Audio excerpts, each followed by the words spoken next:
मेरी भाभी रोज मुझसे 1 किलो मसूर की दाल मंगवाती थी, मगर उस वक्त मैं बहुत हैरान हो जाती जब भाभी उस दाल को बिना पकाए ही अपने बेडरूम में ले जाती और जब बाहर निकलती तो वो लंगड़ा लंगड़ा कर चलती और कहती कि दाल बहुत अच्छी थी। एक दिन भाभी का राज जानने के लिए मैंने अपनी छोटी बहन को भाभी के कमरे में छुपा दिया।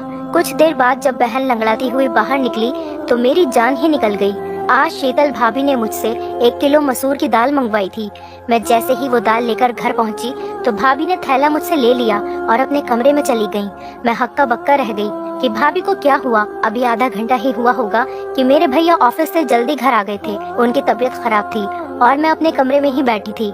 भैया को देखकर मैं जल्दी से उठकर उनके पास आ गई थी।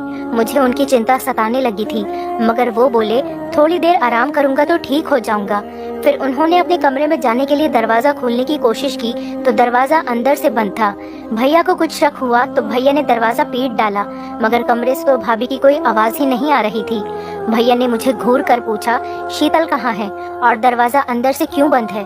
मैं घबरा गई और बोली, भैया भाभी तो कमरे में ही है, शायद उनकी आंख लग गई होगी, हो सकता है भाभी आराम कर रही हो।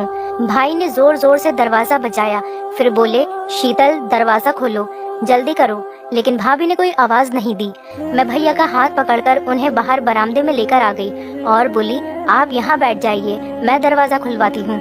अब मैंने जोर जोर से दरवाजा पीटना शुरू कर दिया और साथ ही साथ कहती रही कि भाभी दरवाजा खोल दो, भैया आराम करने के लिए घर आए हैं, उनकी तबीयत कुछ ठीक नहीं है। लेकिन अंदर इतनी शांति थी कि कोई हलचल ही नहीं हो रही थी। मैं भैया के पास आकर बैठ गई। उनका चेहरा गुस्से से लाल हो रहा था। मैं बोली, भैया आप मेरे कमरे में आराम कर लीजिए, हो सकता है भाभी सो गई हूँ। निशा भी तो सो ही रही है ना। भैया ने ना में सिर हिला दिया और मुझसे बोले कि तुम यहाँ से जाओ, तुम भी आराम कर लो। लेकिन मैं भैया के पास ही बैठी रही। तभी भैया के कमरे का दरवाजा खुला और भाभी लंगड़ाते हुए बाहर निकलने लगी। भैया एकदम गुस्से से उठे और भाभी पर चिल्लाते हुए बोले, कमरा अंदर से बंद क्यों था? तुम नहीं जानती क्या, मैं अपनी 2 मासूम बहनें तुम्हारे हवाले करके काम के लिए बाहर जाता हूँ। तुम तो हर रोज ही यही सब करती होगी। तुमने मेरी बहनों को अपना समझा ही नहीं है। मैं खुद 16 साल की कम उम्र और डरपोक सी लड़की थी। भैया के गुस्से को देखकर मैं खुद ही डर गई थी, मगर फिर भी मैं आगे बढ़ी और बोली, भैया आप गलत सोच रहे हैं। भाभी ने कभी हमको पराया नहीं समझा, वो माँ की तरह हम दोनों का ख्याल करती हैं। शायद आज भाभी की तबीयत खराब हो, इसीलिए वो सो गई होंगी। मेरी बात सुनकर भैया ने मेरे सिर पर हाथ फेरा और खुद कमरे में चले गए। भाभी की आंखों में आंसू आ गए थे और उन्होंने मुझे गले से लगा लिया था। वो बोली, शुक्रिया स्नेहा। मैंने कहा, शुक्रिया को मारो गोली, जल्दी चलो भाभी किचन में, चलकर दाल बनाते हैं। भाभी एक पल के लिए परेशान हो गई थी। वो बोली, स्नेहा दाल तो मैंने खा ली है, तुम अपने कमरे में जाकर पढ़ाई करो। भाभी लंगड़ाते हुए किचन में चली गई थी। मैं हैरान होकर वहीं खड़ी थी कि भाभी ने मुझसे झूठ क्यों बोला कि उन्होंने दाल को खा लिया है, क्योंकि मैंने अपनी आंखों से देखा था कि वो कच्ची दाल अपने कमरे में लेकर गई थी।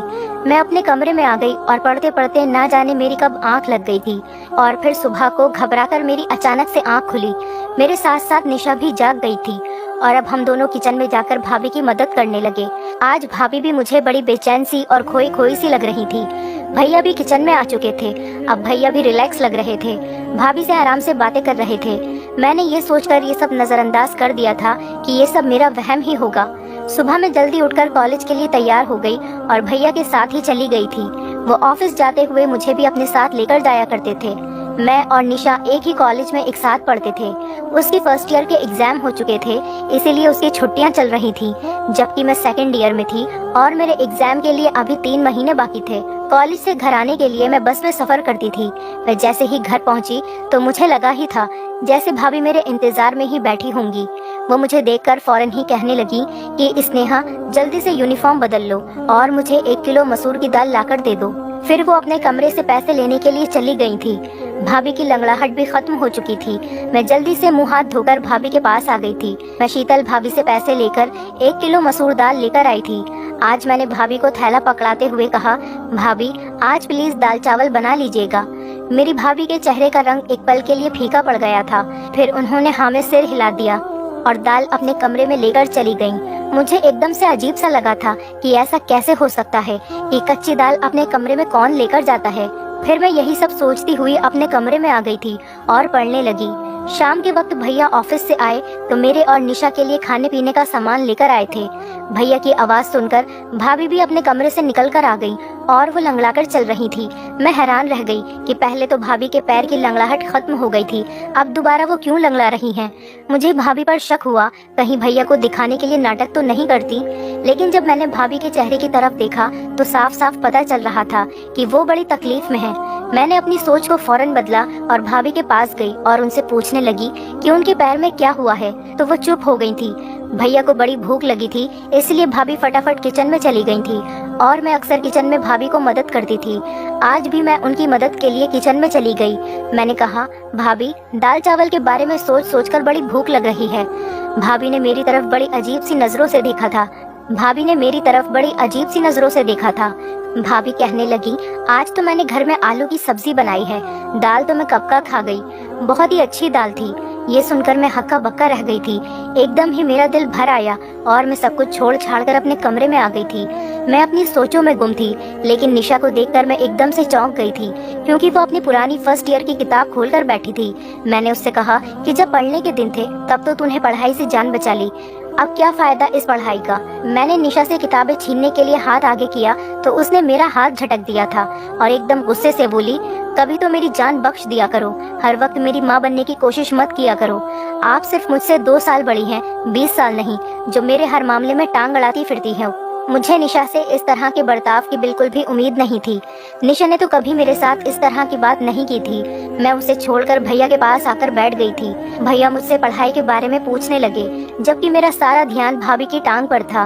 वो भैया के सामने आने का टाल रही थी और बहुत मुश्किल से कोशिश कर रही थी कि वो लंगड़ाकर न चले। भैया ने मुझे जब यूँ सोच में गुमसुम पाया तो परेशानी की वजह पूछने लगे। मैंने बिना कुछ सोचे समझे ही भैया को बता दिया कि निशा ने मेरे साथ बदतमीजी की है। भाई ये बात सुनकर हैरान हो गए थे। फिर उन्होंने निशा को आवाज देकर बाहर बुलाया और बोले कि तुम हर वक्त कमरे में क्यों घुसी रहती हो, बाहर आकर हम सबके साथ क्यों नहीं बैठती। भैया के शब्द अभी मुंह में ही थे कि निशा ने जोर जोर से रोना शुरू कर दिया था।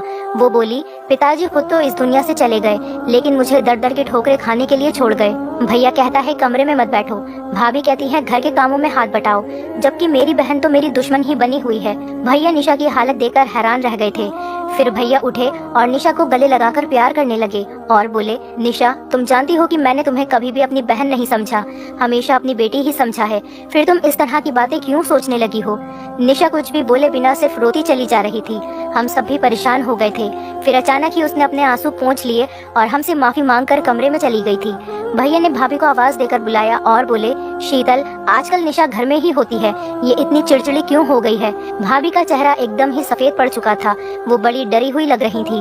वो बोली, सुनील निशा हर वक्त कमरे में ही बैठी रहती है, इसलिए मैंने 1-2 बार उसे बोला था कि घर के कामकाज में थोड़ी मेरी मदद कर दिया करो, इस तरह से तुम बोर भी नहीं होगी। शायद उसे मेरी बात बुरी लगी होगी। भैया कुछ सोचने लगे थे, जबकि न जाने मुझे ऐसा क्यों लगा जैसे शीतल भाभी हमसे कुछ छुपा रही थी। बात सिर्फ इतनी ही नहीं थी, कुछ न कुछ गड़बड़ तो जरूर थी। अगले दिन भैया हमारे कमरे के लिए टीवी लेकर आए, अच्छी अच्छी मूवीज ले आए, किताबें और नॉवेल्स भी लेकर आए और लाकर निशा के हाथ में थमा दी थी। और भैया कहने लगे, आज के बाद तुम घर में बोर नहीं होगी। फिर कैरम भाभी के हाथ में दे दिया और बोले, शीतल तुम और स्नेहा कैरम खेल लिया करो। ये देखकर भाभी भी मुस्कुरा गई थी। मैं जब कमरे में आई तो निशा मुझे बड़ी जोश में लग रही थी। स्नेहा मैं सारा दिन फिल्में देख लिया करूंगी, तुम पढ़ाई में ध्यान लगाती रहना। मेरा दिल भी ललचा गया था। भैया निशा के लिए तो बच्चों वाली फिल्में भी लेकर आए थे। मैं देर रात तक जागकर पढ़ाई करती थी। एक दिन मैं पढ़ाई कर रही थी, तब मैंने भाभी को अपने कमरे से निकलते हुए देखा। वो तेज तेज कदमों से चलती हुई छत पर चली गई थी। न जाने इतनी रात को छत पर क्या करने गई थी। मैं तो बड़ी परेशान हो गई थी। मैं पढ़ाई वगैरह सब भूलकर बाहर ही देखती रह गई थी।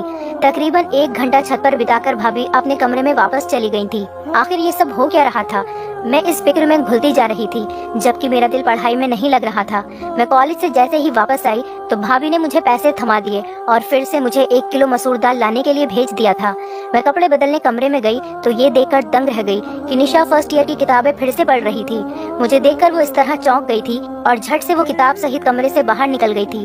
मैंने सोचा कि पहले भाभी की दाल ला देती हूँ, फिर निशा को तो बाद में देखूंगी। मैं दाल ले आई तो भाभी ने मुझसे थैला ले लिया और कोई भी बात किए बिना वो अपने कमरे में चली गई और अंदर से दरवाजा बंद करके कुंडी लगा ली। मैंने सब कुछ नजरअंदाज किया और निशा की खबर लेने के लिए कमरे में गई तो वो मुझसे कहने लगी, स्नेहा तुम भाभी को ये रोज रोज दाल लाकर मत दिया करो। उसकी ये बात सुनकर मैं हैरान रह गई कि वो ऐसा क्यों कह रही है। तो मैंने इस पर उससे पूछा, क्यों, क्या हुआ निशा? जल्दी से उठकर वो मेरे पास आई और कान में मुझे ऐसी बात बोल दी कि मेरा सिर चकराने लगा। मैं निशा की बात झुटला भी नहीं सकती थी क्योंकि वो सारा दिन घर में ही होती थी। उसे तो भाभी के हर काम की बराबर जानकारी होती थी। मैंने निशा को कसम देकर मना कर दिया कि वो फिलहाल इस बात को किसी से भी ना कहे। मैं खुद इस सारे मामले की तहकीकात करूंगी, फिर सच सामने आ जाने के बाद ही कुछ फैसला करेंगे। मैं पढ़ने बैठ गई तो निशा टेरेस पर चली गई थी। पढ़ाई में मेरा दिल बिल्कुल भी नहीं लग रहा था। मैं निशा और भाभी की वजह से बहुत परेशान थी।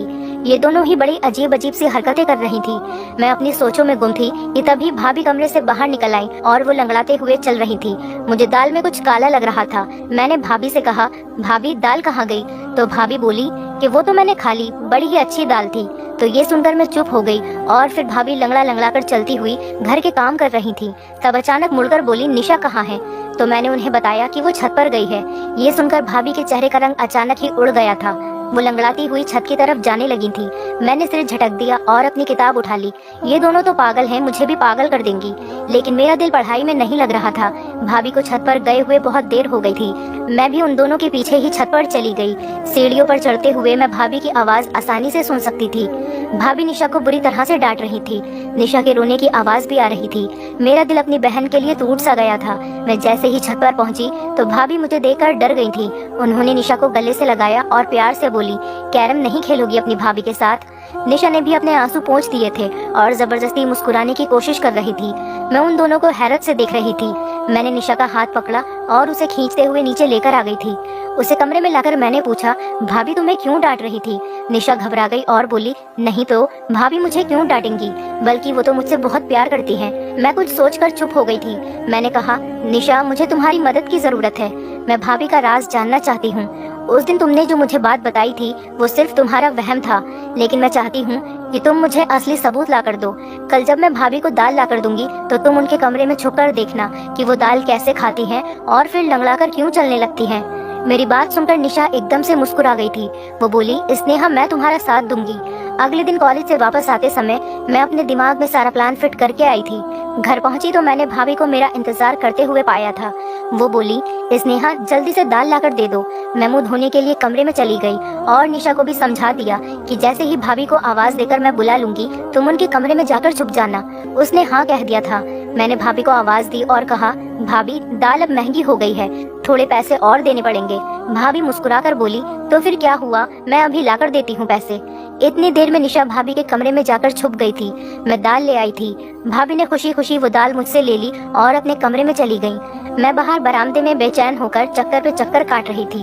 1 घंटे बाद भाभी के कमरे का दरवाजा खुला और वो लंगड़ाती हुई कमरे से बाहर आ गई थी। फिर भाभी किचन में चली गई तो निशा भी उनके कमरे से बाहर निकल आई। ये देखकर तो मैं दंग रह गई कि निशा भी आज लंगड़ाकर चल रही थी। मैंने निशा का हाथ पकड़ा और जल्दी से पूछा, निशा बताओ मुझे क्या मालूम हुआ? निशा बड़ी परेशान सी लग रही थी। वो बोली, स्नेहा मैंने तो तुम्हें पहले ही बता दिया था कि भाभी हमसे छुप छुप कर घर से निकलती हैं, मगर तुमने मेरी बात का यकीन ही नहीं किया था। वो खिड़की बहुत छोटी है, उससे निकलते वक्त पैर में चोट लग जाती है, इसीलिए भाभी लंगड़ा कर चलती है। मैं भी उस खिड़की से निकलकर भाभी के पीछे जाना चाहती थी, मगर इस चोट की वजह से मैं वापस आ गई।